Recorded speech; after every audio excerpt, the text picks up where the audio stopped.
She's faith-filled, purpose-driven, kingdom-minded, got a vision. She's making moves, building wealth, and using tech with precision. Proverbs 31:31, give her the fruit of her hands. She's a boss, she's a queen, she's got purpose in her plans.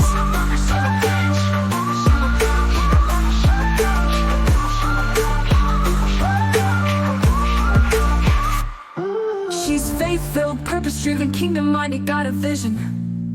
Welcome to the Proverbs 31 Hustle, the podcast where faith, finances, business, and tech come together to help you pray, hustle, and prosper with your host, Tesha D. Colston. We're here to equip faith-driven women like you with the wisdom, strategies, and tools to build wealth, grow your business, and leverage technology, all while keeping God at the center. Proverbs 31 verse 31 says, "Honor her for all that her hands have done, and let her works bring her praise at the city gate." Sisters, it's time to do the work, walk in your calling, and build a kingdom legacy that speaks for itself. If you're ready to work smarter, earn more, and create a lasting impact, you're in the right place. Let's get into it. Welcome back to the Proverbs 31 Hustle podcast, where we are changing the hustle culture one episode at a time. And I'm your host, Tesha D. Colston. And today we're introducing something close to my heart, and that is my new Worthy framework. It's a blueprint to help you walk in confidence and transformation. And this framework is about reminding you that your worth is not tied to your grind. It's not tied to your goals or to your wins, but it is rooted in God. And today we're starting with the very first step, and that is the W. That is wake up to your worth. Because before you can transform your life, you first must awaken to the truth of who you already are in Christ Jesus. So that kind of brings me to my first point of this, which is that your worth is God-given, not goal-driven. Because sis, one of the greatest deceptions the enemy uses is convincing us that worth is tied to something we earn. So from the time we're young, the world teaches us to measure our value by performance, right?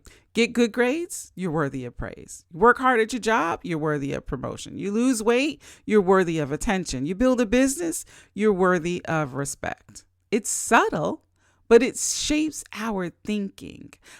Our thinking ends up being like, I'll finally feel enough when. Right? But God tells us a different story in Psalms 139. He says, I praise you, for I am fearfully and wonderfully made.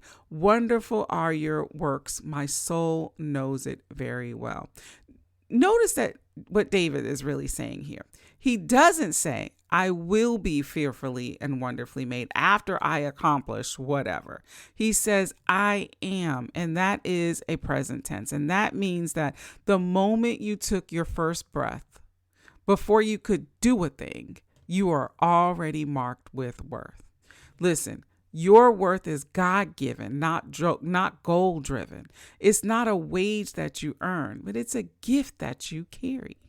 Think about that $100 bill. If it's crumpled, if it's stepped on, or if it's dropped in the mud, does it lose its value? No, it's still worth $100. And in the same way, your mistakes and your failures or your painful past doesn't decrease your worth. You are still who God says you are. And the enemy, though, he wants you to hustle for validation. That's why you can hit the milestone and still feel empty. You can check all the boxes and still feel unworthy, because the moment you tie your worth to performance, it's never going to be enough. There's always another goal. There's always a higher standard. There's always another level. And I believe the Proverbs 31 woman understood this. You know, the Bible tells us she considers fields and buys them, that she traded goods and she clothed her household and she opened her hand to the poor. But she didn't do these things to prove her value. She did them because she already knew her value. Her work, it flowed from her worth, not the other way around. So here's the freedom in that. When you wake up to your worth, the pressure to perform lifts. You stop striving to be accepted and you start building from a place of already being accepted. You stop chasing validation and you start walking in confidence. You stop waiting until you are enough and you start living like you already are. Sis, hear me on this. God didn't create you to hustle for scraps of affirmation.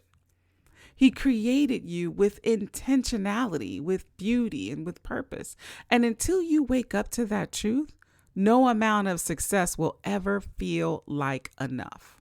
But once you do, even the small steps you take will feel sacred because you know that they're flowing out of who you are and not trying to earn who you want to be. So we talked about that your worth is already yours. And the next step is to confront the stories that we tell ourselves, like the narratives that keep us from believing it deep down. Because listen, every single one of us carries a story. And it's made up of the good, the bad, the victories, the losses, the quiet seasons, the painful ones. But here's the thing. Too often, we let the hardest chapters of our lives dictate our sense of worth. Or maybe somebody told you as a child that you weren't good enough. Maybe there was a relationship that ended and you internalized rejection as I must not be valuable. Maybe you made a mistake and shame started whispering, see, this is who you are.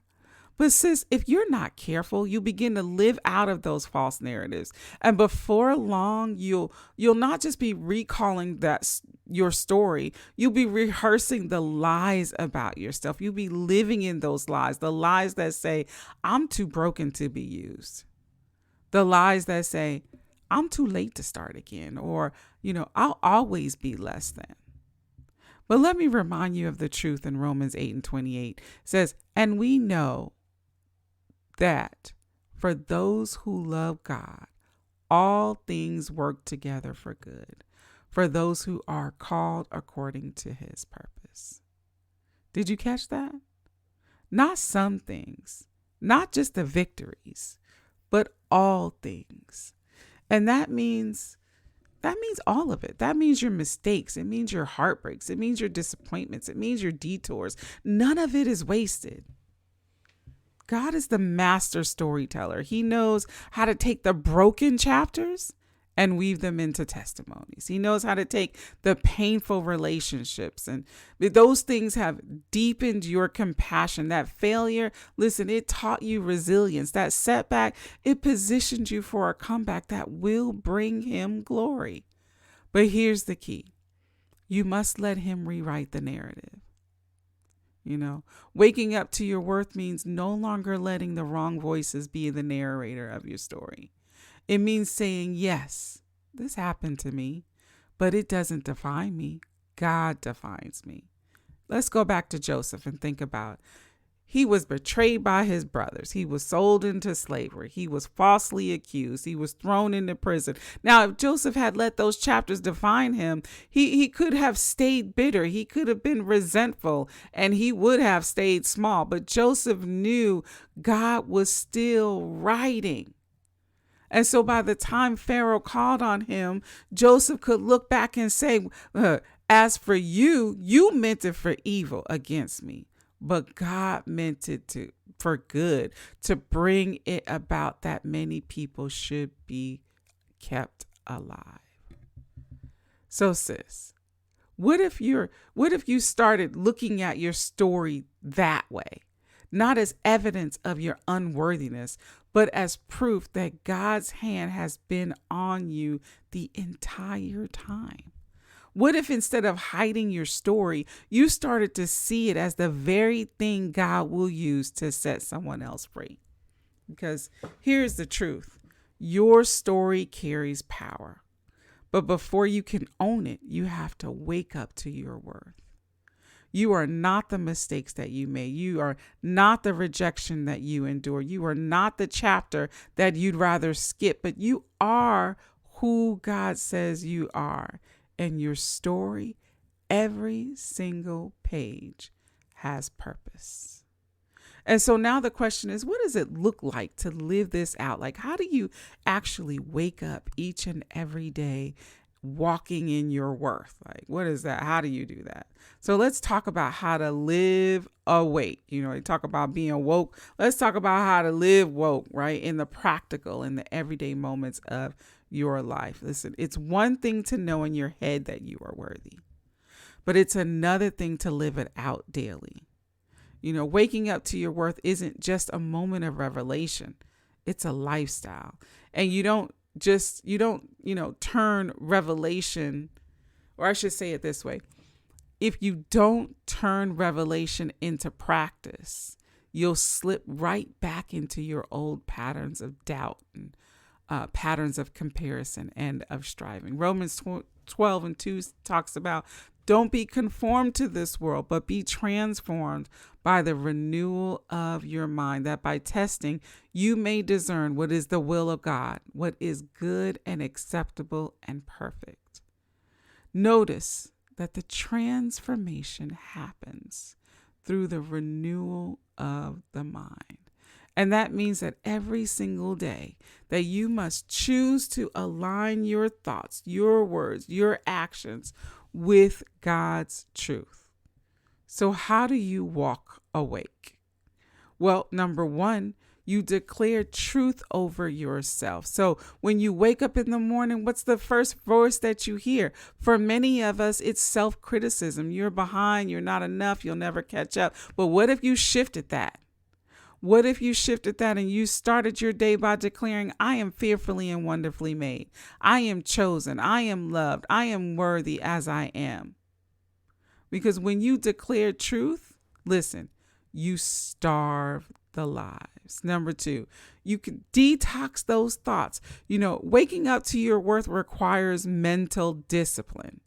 So you can't stop every negative thought from entering into your mind. That's just not possible, right? But you can refuse to entertain it.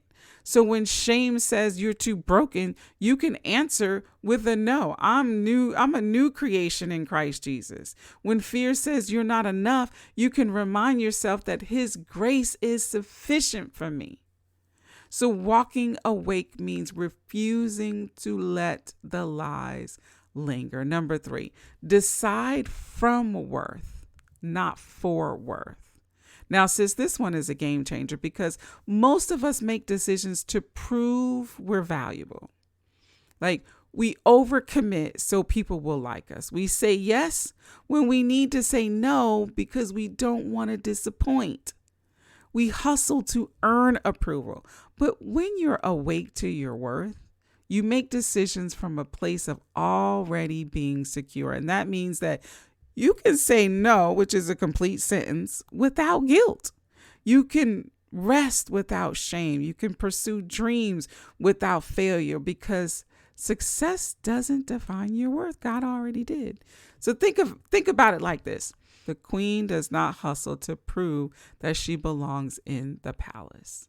She governs with confidence because her position is already secure. Sis, that's you. You're already the daughter of the king, so you don't have to hustle for a seat at the table. You already belong. So every day, choose to live as if that's true, walking into the meeting with confidence, setting the boundaries without apology, taking the leaps of faith, not because you're trying to become worthy, but because you finally are awake to the fact that you already are. And so if you're ready to keep walking this thing out, not just in isolation, but with the community of women awakening to their worth, let me invite you to something special. I want to personally invite you to join the Supernatural Woman community. It's a free space. It's where women like you, like us, we're awakening to their worth and owning their story and walking in boldness. And inside, you're going to find encouragement and prophetic teachings and resources to help you to walk in the worthy framework. Walk in it every single day. So join us now. Just go to thesupernaturalwoman.com because, sis, your seat in the sisterhood is already waiting for you. Let us pray.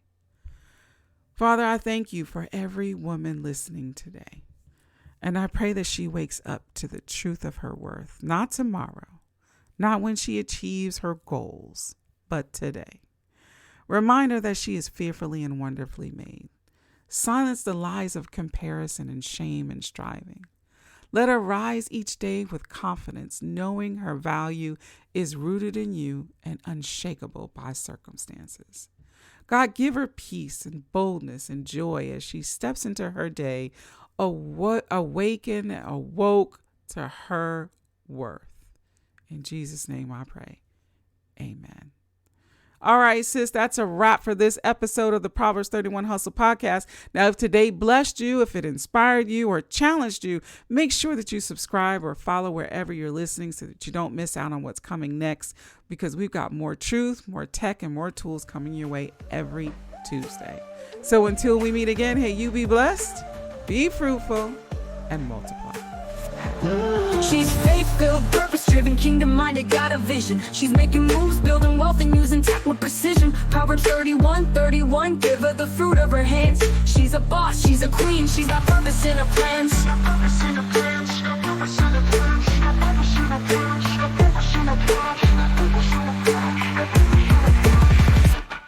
She's faith-filled, purpose-driven, kingdom-minded, got a vision. She's making moves, building wealth, and using tech with precision. Proverbs 31:31, give her the fruit of her hands. She's a boss, she's a queen, she's got purpose in her plans.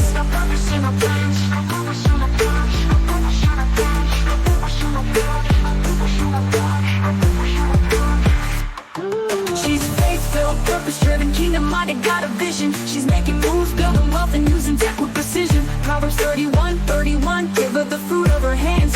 She's a boss, she's a queen, she's got purpose in her plans.